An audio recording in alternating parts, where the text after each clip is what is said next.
Ladies and gentlemen, welcome back to Gaming with me, Tony Mo. We're here today doing another PC live commentary, guys. Hold on a second, guys. Did you just hear me just then? Did you hear the way I sounded just then? I swear, when I was recording this in my head, I didn't sound like that. I definitely didn't go out of my way to try and sound for just like 2 words like a 90s pop star, but I totally came across that way. All right, let's resume. We're actually going to be learning quite a bit today. I'm going to be learning because you know what? I kind of made a mistake. I talk a lot about thinking outside of the box to improve yourself in different situations, and I've been spending all this time playing the Kraber on PC. And one of the things I've noticed over the last couple of days is that my tracking is very inconsistent. Now, the Kraber isn't obviously a tracking weapon. We're not dealing with the lightning gun from Quake or something like that. But it doesn't mean that the ability to track doesn't carry value when using a weapon like a Kraber, a hit scan weapon, or any weapon for that matter. It absolutely does. Tracking your target is what allows you to follow through on shots when you're actually dealing with the target that is moving from, say, side to side, left to right, so on and so forth. So I made the jump back to PC, and I just kind of went full-on Kraber right away. I didn't actually jump in and start playing with the car, the R97, or any of the SMGs, or any of the assault rifles even, and that led me to be in a position where my tracking actually wasn't really as good as it needed to be. I hadn't actually spent any time developing it with, say, a weapon like the Volt we're using today. So that was something that I really need to get back into. I'll probably be playing a little bit with the Volt on stream. I think the Volt is actually probably one of the best weapons in the game for working on tracking, just because it's not as powerful as the car or the R97 right now. And landing all of your shots is what's going to make you the most effective that you can be with the Volt, especially at long distances. So it is definitely something you have to deal with. Ooh, that was a nice use of that AWOL boost, that defensive boost. I gotta give him props for that one. That was actually pretty dope, man. That was kind of like a Halo 3 cinematic when Master Chief throws out the bubble shield after he's about to get nuked by the raining mortars of death. So yeah, you know, there's definitely things to be learned from using the Kraber in terms of accuracy, but again, I really need to boost my tracking, so that's why we're here today, chilling with the Volt. I also wanted to talk a little bit about the Volt, because it is a weapon that got sort of a recharge with the most recent patch. They buffed its near damage.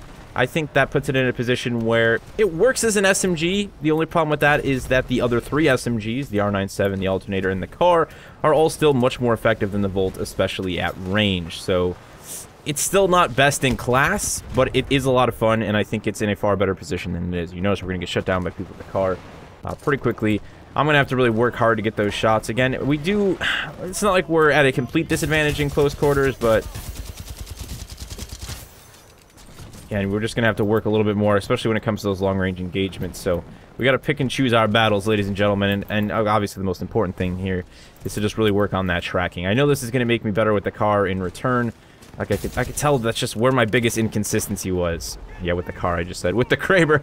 The car is not the Kraber, you guys get what I'm saying. You know, I could just see it when I was playing. I'd be like following through a shot, and it's just sometimes I was like atrocious in getting the lead on the target. It was like I knew where I had to point the gun, right? Whether I was hip firing or whether I was, you know, using the scope, I know where I need to be looking, but I'm having trouble actually getting there, and that's obviously a difficulty. And we're doing exactly what I shouldn't be doing with the Volt, which is outranging ourselves.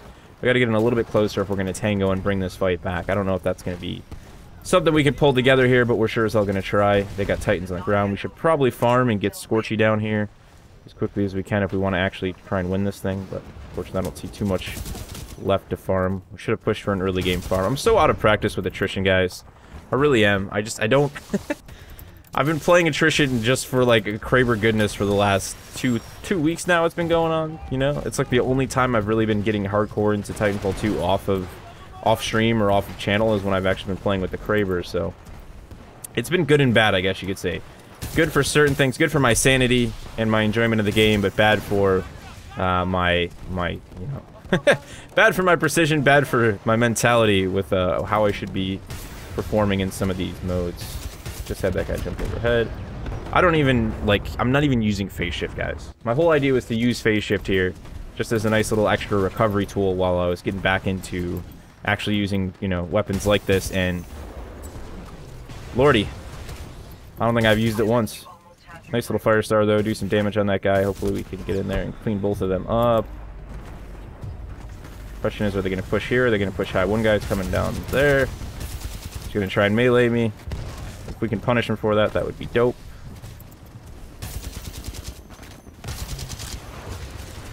God. You see how awful I am? This is what I'm talking about, guys. He got dome shield after we got a small assist on there. I don't know if that was the guy who just died calling BS on me, because he tried to melee me from halfway across the map, so I wouldn't be too upset about someone who used phase shift to survive an arc grenade. Dirty does dirty, right, ladies and gentlemen? Dirty does dirty. You're stacking dirty, you're countering dirty with dirty. What can we say? I mean, you gotta leave it at that, right? I wouldn't be getting salty, I know that, but you guys know me. I'm not exactly a generator of salt. I wouldn't do well as an employee at the Morton Salt Factory. One of the other things I wanted to talk about for those of you guys who are making your way to PC, I know we had the free trial, and a lot of you guys actually played with me on stream the other day, making your way to PC for the very first time. You know, obviously, sensitivity, you know, these are important things to get a hang of, you know, messing with your DPI, and you're really learning what works best for you, depending on your mouse pad setup. God, I am awful, guys. And just getting yourself in a comfortable position to make sure that you're not adding any additional difficulty on top of your, you know, your base learning elements with the mouse. But people tend to forget about the keyboard, and, you know, setting up your key bindings and making sure you're comfortable with your key bindings is a big part of playing anything, especially a shooter where you're, like, doing a lot of, you know, moving around on the keyboard, hitting a lot of different buttons, you know, manipulating multiple keys at once to make, you know, the simplest of movements in a game like Titanfall. It really just it really helps to practice on that. You know, what I do is I get into a match like we're doing today. We're not worrying about, like, where we are on the leaderboard. We got freaking 3 kills, man. It's horrible. 3 kills. It's terrible. You know, we're just focusing on bringing things together here. And that's really what you need to do. You need to get in. You need to accept the fact I'm probably not going to do really well right now. And you just need to work on your movement and make things feel natural for you. Bounce around with the keyboard. You know, get comfortable. One step at a time, right? You know, I think a lot of people want everything to happen at once, so they just give up. You know, they don't want to be challenged. They're just like, nah, I'm just gonna go back to playing with a controller. I'll go back to playing with I'll go back to, you know, playing there. I mean, that's fine if that's what you want to do. I'm not saying that, you know, you should, or you absolutely must play on mouse and keyboard. And if you want to play with a controller, play with a controller, whatever works with you. But if you're somebody who wants to make it happen, you know, you're sitting there in the back of your head and you're like, man, I would love to play with a mouse and keyboard. I'd love to get that extra, you know, speed out of my accuracy and my aim. Well, then, yeah, man, you're gonna have to put in the work, you know? It's not gonna take long. It's just, you gotta be patient. Again, I don't think it's a difficult thing by any means. I think it's just a matter of absolute practice. You really gotta be willing to just practice. He's probably gonna let you shot us so hard, guys. I'm gonna get a fire star on him at least to distract him a little bit. Seems like it worked out. Maybe we can pick up a couple kills at the end here, because 3 kills is kind of embarrassing. It's slightly embarrassing. Fortunately, I'm not 13 years old and my kill-death ratio isn't attached to the size of my penis, so I'm doing all right. We're doing all right here. This is actually the first match I've done with the Volt. You know, last night I was thinking a lot about after stream, and I was like, man, you know, early on I'll do really good with the Kraber, and I think a lot of it's just because I'm more awake. My reaction timing is there. But like towards the end of the night, I'm really starting to suffer, and I'm like, I just don't think I have the muscle memory built up for tracking. It's not really there, and you know, I'm not like consistent with my mouse movements as well, so. That's a big thing. You know, the Kraber being a projectile-based weapon, you have to have a steady hand and you have to have tracking that is really consistent, because the moment you flick, like, just the tiniest bit to the left or the right, you're going to deflect the shot. And it doesn't take much to miss somebody with the Kraber. It's not that big of a projectile when it comes to actually engaging, you know, a target. It's a lot smaller than you'd think. And also, ADSing just works for me on this thing. I'm not comfortable with hipfire yet. That's one of those things, right? People always like, don't ADS, don't ADS. Man, whatever works for you early on.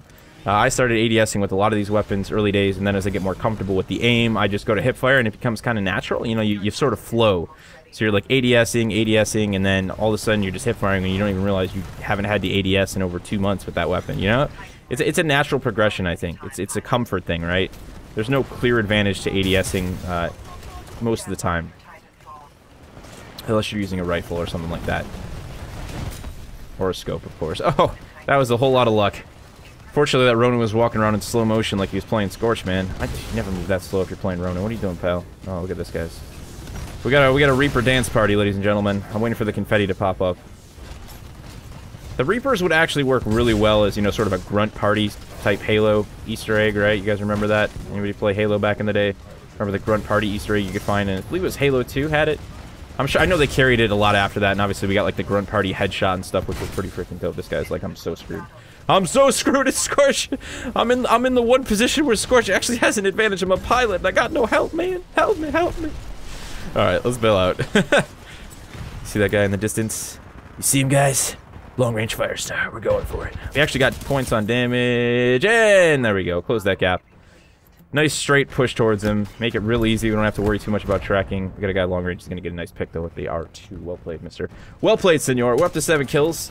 Definitely not topping the leaderboards anytime soon. And we are going to lose the match. But progression, ladies and gentlemen, it takes time. It takes dedication. It takes effort. Again, one of the things that I've, you know, had the fortunate realization of making is that there are a lot of young people playing this game. And, you know, a lot of you guys, maybe you are really good at this game right now, and that's great. But the moment you start getting to a point where you're not looking at your weaknesses anymore and you're not willing to accept that you have shortcomings is the moment you stop progressing as an individual. There's too much ego that goes on, I think, at a young age when it comes to first-person shooters. Trust me, I remember being there. I remember playing Halo 2. You know how I got over that really quick? I used to play Halo 2 in a LAN environment with my friends. We played Halo 1 in a LAN environment. And I didn't get Xbox Live until, like, late life cycle of Halo 2. I didn't even actually have it. I would go to a friend's house. We'd play online. I thought I was pretty good, man. Me and my brother would stomp out our friends and stuff like that. Turns out I wasn't. I was good with my group of friends. The moment I went up against people who actually played all the time, I got put in my place. And that was the moment where I was like, it pays to accept the fact that you are not the best, even if you may think you are, and to just look for ways to improve. You know, don't let your ego get so attached, and the moment you're willing to actually showcase that you have flaws to others, like I do every single day when I upload a video like that, where I get freaking, what was the post-game report? What did we get, guys? Let's find out. 7 whole kills. We probably had at least 10 or 12 deaths, I would say. That's the type of stuff. If you can admit to things like that and be okay to be like, yeah, no, I don't do amazing all the time, then you'll find room for improvement. Consistency is a big thing, right? Anybody can, I have 20, I have 30 bombs in Titanfall 2 every now and then too. When I was playing every single day, when I was playing, you know, 6-7 hours, you know, like every 3 days, 4 days during the week or whatever, yeah, I'd have big kill death. I'd have big things. You guys used to see them on my channel all the time. Do you see them anymore? No, I don't play as much as I used to. And I'm more willing to showcase a lot of, like, here, this is what an average match looks like for me. I'm not always at the top, especially when I'm dealing with a new learning experience right now. And that's a very important thing. I talk all the time with you guys about, like, diversify yourself, you know, if you want to look for improvement. You know, so there's some things to consider if you're struggling with certain weapons. Ask yourself, what part of that weapon are you having trouble with? You know, if you're using SMGs and stuff like that and you're not able to track your targets, what's your tracking got to work on, man? You just got to put in the practice. You got to take those weapons, going out, you know, accept failure, and just keep going after it, I think you guys get the point. So I'm going to leave it at that. And we're going to keep working on messing around with tracking on PC with the Volt. Lots to learn when it comes to not using the Kraber on PC. I honestly can get more kills, I think, with the Kraber consistently right now than I can with any other gun. And I know it would help to, like, use the car, would get quicker kills, but again, I like the extended time to kill on the Volt. I think it really asks a lot of you as an individual when it comes to tracking, so just my personal theory. If you're out there, you're on PC, remember what I said about just, you know, taking one thing at a time, get comfortable with keyboard controls, then start worrying on your accuracy, then blend the two together. Everything needs to be taken one step at a time, and you need to accept the fact that it's not all going to come together instantly. It's going to take time, it's going to take practice, it's going to take games where you go 7 and freaking 14 or whatever we did. That's it for me, guys. Hopefully, you take away something of value from this in your ventures to become a better Titanfall 2 player. Thank you so much for watching, and as always, remember to play smart, remember to play to challenge yourself, but most importantly, remember to play for fun.